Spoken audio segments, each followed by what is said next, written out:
શાંતિ કરણ જગ ભરણ મારી ઘણો ઘડ્યા ભવઘાટ, એથી નમીએ તને નારાયણી મારી વિશ્વરૂપ વૈરાટ. આજનો આવો રૂડો કાર્યક્રમ ઉપસ્થિત મારા તમામ વડીલો, સમાજના વિવિધ ક્ષેત્રમાંથી પધારેલા તમામ આગેવાનો, યુવાન દોસ્તો, આ બાજુ બેઠેલી માતાઓ, બહેનો અને બાળકો, ફરીવાર જ્ઞાતિ ગંગાના ચરણોમાં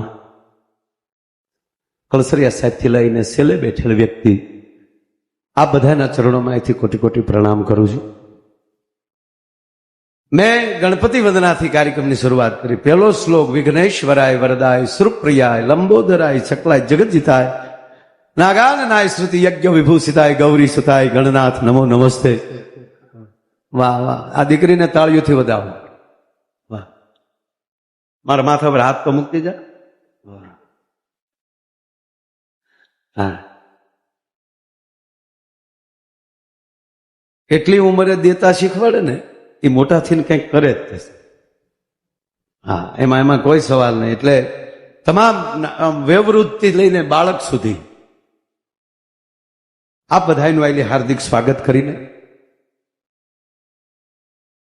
જે બધાએ સમય આપ્યો, દાન આપ્યું અને હજી આપતા રહેશો. ખૂબ સમાજ આપે છે. હવે તમે કલ્પના કરો કે આપણે જો બીજા માટે, જગતની સંસ્કૃતિ માટે, જગતના સંસ્કાર માટે, જગતના ઇતિહાસ માટે પેટના દીકરા દઈ દીધા હોય, એ સંપત્તિ ના આપી શકે એવું બને નહીં. આ નરું સત્ય છે. જ્યાં જીવન કોઈને કોઈની પાસેથી, મેં પેલા કીધું કે આ એક સમાજ આ એવો છે, તમે કલ્પના કરો કે મહાભારતનું યુદ્ધ કરો અને ભગવાન કૃષ્ણ એનું હેન્ડલિંગ કરતા, કેવડી મોટી સત્તા છે. અને આજ સુધી ગીતા જેવો ઉપદેશ, ગીતા જેવો ગ્રંથ, ગીતા જેવું કાવ્ય આજ સુધી કોઈના મુખમાંથી નીકળ્યું નથી. એવો ભગવાન કૃષ્ણ આપણો બાપ હોય.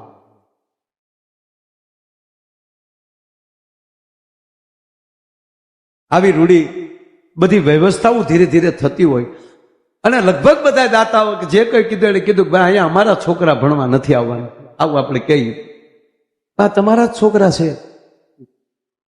સમાજ આપણો જ છે. પણ એ વાતે સાચી છે. એ તો દાન દઈને વયા જવાના છે. વાદળી વરહીને વહી જાય પછી ધરતી જાણે ને બિયારણ જાણે. એમ દાતાઓ છે એ તો વાદળું થઈને વરહવા આવ્યા છે. એ વરહીન વયા જાય, પણ પછી આપણે વાવણી કેમ કરવી અને આપણો છોડ એમાંથી કેવી ઉત્પત્તિ આપે એના ઉપર મોટો આધાર છે. માવજત તો એ જ છે ને. નગર એક જણો વાવતો હતો, બોલો, એ વાવતો હતો ને એટલે એક ભાઈ ગાડી લઈને નીકળે, ઉભો રાખ્યો કે ભાઈ શું વાવો છો? પણ આ છે ને વટ વાળો નથી કેવું. એટલે ભાઈ કેને વાવ છો? તો કેને હું વાવો છો એમ.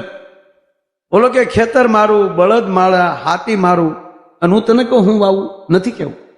તો બોલો કે નો કહેતો કાંઈ નહીં, ઉગશે પછી ખબર પડશે ને કે તે હું વાવ્યું છું. બોલો હાથી લઈને ઘેરે વયો છે. બોલો વાવું તો ઉગે ને ઉગે તો એને ખબર પડે ને, બાકી નથી કેવું. 300 વીઘા કોરી વટમાં વટમાં પડી રહેવા દીધી સાહેબ, નહીતર કે આપણે સુરત ધક્કા થાત જ નહીં. આજે આપણે જે વટ કરીએ છીએ, ના, વટ નહીં, સ્નેહ. માણસમાં લાગણી, ભાવ. ગાતો હોઉં ને ત્યારે ઉડાડવા આવી છે, અને આજ ખૂબ ઉડાડજો. હજી મારે જો ખાલી મેં તો હજી આ બહુ એક સારું નામ આવ્યું. બોલો, ઓહો, શામજીભાઈ બલદાણિયા, ગામ જાદરા, એના 1 લાખ હતા.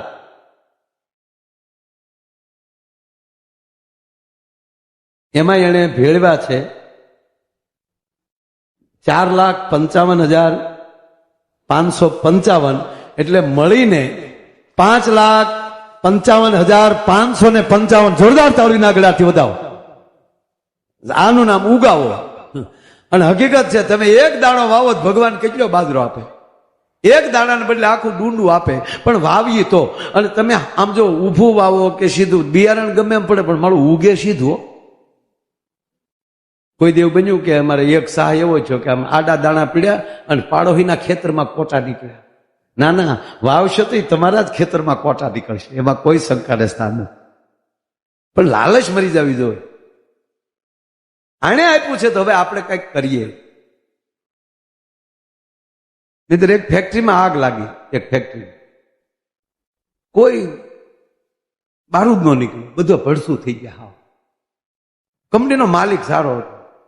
એણે એમ કીધું કાંઈ મેટર બને પેલા આપણે મીડિયામાં આવી જાય. એટલે ડાયરેક્ટ મીડિયામાં એનો માલિક અને જાહેરાત કરી નાખી કે આ જેટલાએ જાન ગુમાવી છે મારી ફેક્ટરીમાં એ કર્મચારીઓ નહોતા, અમારા પારિવારિક, અમારો પરિવાર હતો.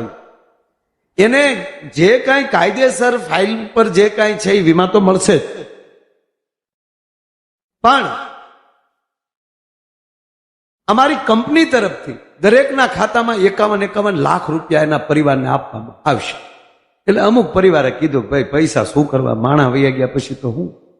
પણ કોક હોય ને એમાં એ બેન ટીવી આમાં જવારભાઈ આમ હજળ બે ગયા, 51 લાખ.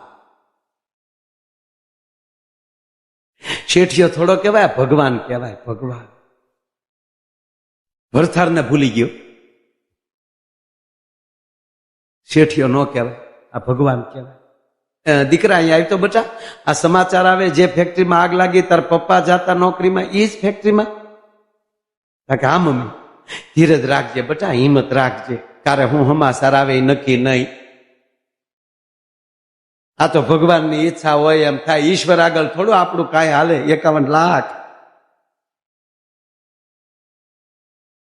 તાર બાપાનો ફોટો લાય બટા, આગળ ફોટાની જરૂર પડશે. તો ફોટો આપ્યો તો ફોટા ઉપર ઓલી માખ્યું બે બેન કાળા ટપકા થઈ ગયા. એ બેન મળ્યા ફોટો સાફ કરો. હમણાં ભાઈ આવો,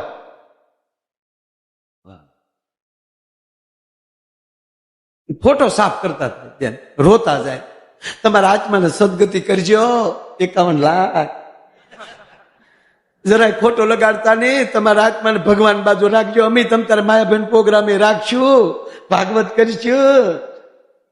એ બિચારી હમણાં મજી ફોટો સાફ કરતી હતી ને ત્યાં દરવાજે ટકોરા થયા. દરવાજે ખટખટ થયું ને ફોટા હોતા બેન ઉભા છે. દરવાજો ખોલ્યો તો ઘૂઘુ હામો ઉભો ઉભો માવો સોળતો હતો. બોલો બેન કે કોઈ બસ્યું નથી ને આ?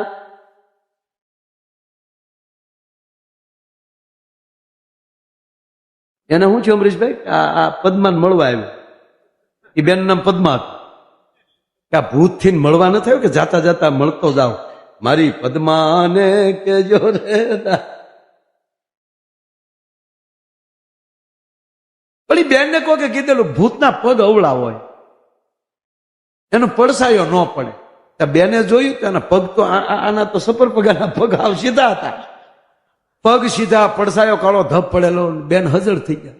ઓલો માવો છો તો ચૂંચા મુજો અંદર આવા દે, તમારી ફેક્ટરીમાં આગ નથી લાગી? એ કે લાગી ને. સમાચારમાં તો હવે કોઈ નથી બચ્યું. કોઈ નથી બચ્યું, કોઈ નથી બચ્યું. તો બાઈને હેરડો પડી ગયો. તો તમે? હું માવો લેવા બહાર ગયો હતો. પછી જે બેન ખીજાણા, કેતું નહીં કહો માવા બેન્ડ કરો, માવા બેન્ડ કરો, પણ વ્યસન માંથી બહાર નથી નીકળવું. જવારભાઈ કહેતા 3 રૂપિયા હેંગર્યા હોત તો તારું બાપા નો હતા.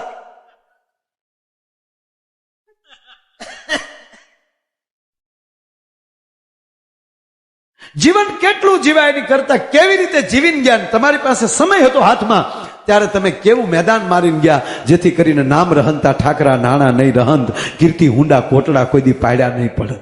આ ભૂમિદાન તમે કર્યું છે ને જવારભાઈ, એ આ કાંગરા રહેશે ત્યાં સુધી સમાજ યાદ કરશે. આ વીજને જવું કે મોતી પરોય કાલ સંકુલ પૂરું થઈ જાય અને પછી પૈસા આવે અને પછી કોઈ એમ થાય કે મારે દેવાથાન રહી ગયા. ના, આમાં મોતીડું સમયે પરોવી લેવાય. જે જે ક્ષેત્રમાં, જે જે કાર્યમાં, જે જે પરમાત્માએ આપ્યું હોય કામ છે કઈ. હું એક જગ્યાએ પ્રોગ્રામ એક જણો બંદૂક લઈને ઉભેલા.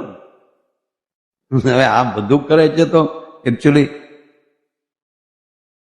મેં કીધું એ ભાઈ, મને કે તમે ચાલુ રાખો. બંદૂક લઈને આટા મારે, તમે ચાલુ રાખો. અરે મેં કીધું આ બંદૂક હું ચાલુ રાખું. મને કે તમને કોણ લાવ્યું એને ગોતું છું. એટલે અહીંયા મામા ઉભા હોય તો આપણને એમ થાય કે આમ એ તો ખરેખર જોતા હતા કેટલા પીડ્યા છે કેટલા લેવાના છે એ વ્યવસ્થામાં હોય ને.